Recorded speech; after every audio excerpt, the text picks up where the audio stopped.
kami tadi baru selesai sidang keterangan ahli pidana narkotika dan ahli juga mengenai rehabilitasi. Di samping saya ada Pak Anang Iskandar, ya, mantan kepala BNN yang akan bercerita banyak tentang hakikat seorang pengguna dan apa yang terbaik bagi seorang pengguna narkotika, ya, yang kecanduan tentunya, ya.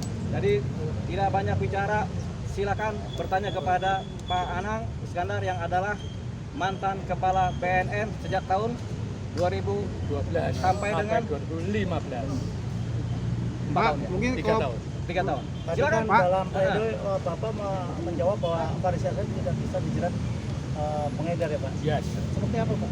Ya, undang-undang narkotika membagi 6 peran, 1 peran, ya kan?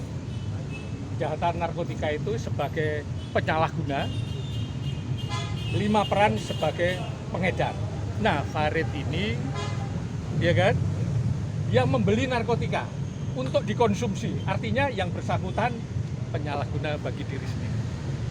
Penyalahguna narkotika kalau di asesmen atau dimintakan visum, namanya pecandu. Namanya pecandu. Nah, pecandu ini wajib dihukum rehabilitasi. Kalimatnya wajib. Kenapa wajib? Kalau Farid nanti terbukti salah melakukan tindak pidana narkotika, Farid harus dihukum atau diputus menjalani rehabilitasi. Tapi kalau terbukti Farid nanti tidak bersalah melakukan tindak pidana narkotika, maka Farid ditetapkan. Faris ditetapkan oleh hakim menjalani rehabilitasi. Artinya rehabilitasi wajib, baik salah maupun tidak salah terhadap penyalahguna itu wajib direhabilitasi. Ya, terbukti salah. Tetapi kalau menggunakan paradigma hukum pidana, maka kalau terbukti salah, penjara. Itu masalahnya. Dan kalau tidak terbukti salah, dibebaskan. Itu hukum pidana. Sekali lagi, ya kan? Tadi sudah saya sampaikan sebagai saksi ahli bahwa pengadilan negeri itu berwenang hanya untuk perkara pidana dan perdata.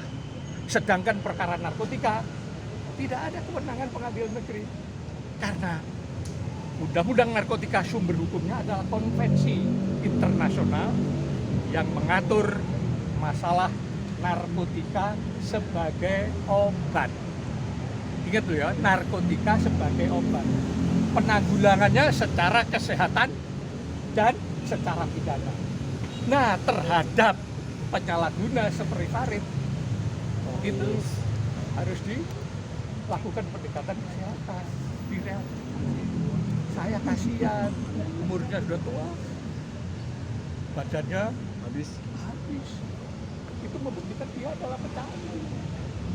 Dia tidak mikir makan, yang dipikir adalah bagaimana caranya secara rutin mengkonsumsi narkotika supaya dia tidak sakau.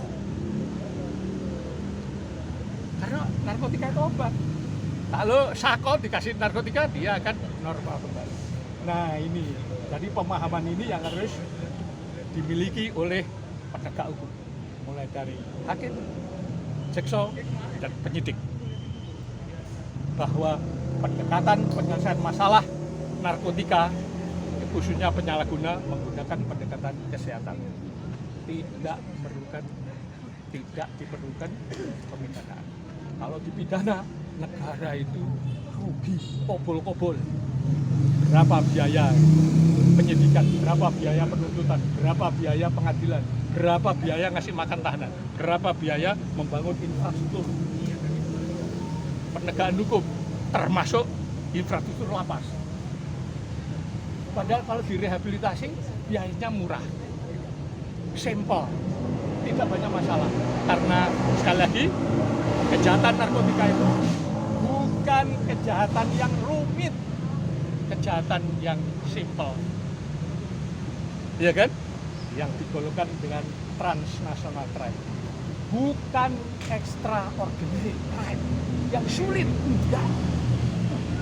Hanya perlu sistem yang dibangun negara ini harus pas, kebijakan hukumnya pas, implementasinya pas, rehabilitasinya bagus, baru bisa menyelesaikan masalah narkotika. Oke? Sebelum lanjutan pertanyaan, ini cuman hanya mau menginformasikan bahwa kehadiran ahli atau Pak Anang Iskandar ini dalam kasus Mas Faris ini adalah benar sebagai ahli dengan posisi netral. Agar supaya teman-teman media mungkin tadi melihat tanggapan dari jaksa penuntut umum tidak ada pertanyaan sama sekali. Begitu juga dengan majelis hakim tidak ada pertanyaan sama sekali. Karena mungkin dipikir ini adalah mungkin subjektif karena dihadirkan oleh tim penasihat hukum, oleh terdakwa. Tapi ini adalah objektif, kenetralan. Bahkan beliau datang kemari itu adalah kesukarelaan. Karena sebagai pengamat narkotik melihat sayang aja Mas Faris ini sebagai pencandu harus dihukum oleh negara seperti ini, seperti itu. Ya, itu harus digarisbawahi. Terima kasih teman-teman media. Lanjut pertanyaannya. Cara hukumnya gimana Bang? Kenapa? Setelah mendatangkan ini. Setelah mendatangkan keterangan ahli, nanti ada penuntutan. Cuman kan tadi sudah disampaikan oleh saksi ahli bahwasanya status pengguna dan pengedar beda. Kalau pengguna tidak perlu disidang, ya. Kalau pengedar disidang dipidanakan, gitu. Memang belum ada khusus pengadilan narkotika, tapi pengadilan negeri berwenang untuk pengedar. Tapi kalau untuk pengguna ini memang seharusnya langsung direhab. Makanya kepekaan dari penyidik, kepekaan dari majelis hakim untuk menentukan apakah seseorang itu pengedar atau pengguna. Nah, ini kita sudah dapat fakta-fakta dari persidangan terdahulu bahwasanya seorang Faris RM memang adalah pengguna berat yang pernah direhab, tapi kemudian masih kecanduan sedikit sehingga dia menggunakan lagi. Jadi karena dia pengguna, pasal-pasal yang didakwakan semua kan adalah pasal mengenai pengedar. Pasal 114 pengedar, pasal 111 pengedar, pasal 112 pengedar. Sementara Faris RM adalah pengguna. Harapan kita penuntutan ini juga mengikuti pola-pola yang sudah ada dalam persidangan, dibukti dan fakta-fakta, sehingga tuntutannya harusnya lepas atau tuntutnya adalah rehabilitasi. Tapi itu harapan kami sebagai pengacara. Tapi kami berharap banyak kepada majelis hakim nanti ketika kita mengajukan pledoi dan permohonan untuk mengajukan rehabilitasi, ini kemudian mudah-mudahan harapannya diterima oleh majelis hakim. Amin. Berdasarkan fakta-fakta dan bukti-bukti yang ada. Nah, sidang selanjutnya adalah di minggu depan tanggal 21 Juli itu mengenai penuntutan dari jaksa penuntut umum. Thank you Bang. Terima kasih banyak Bang.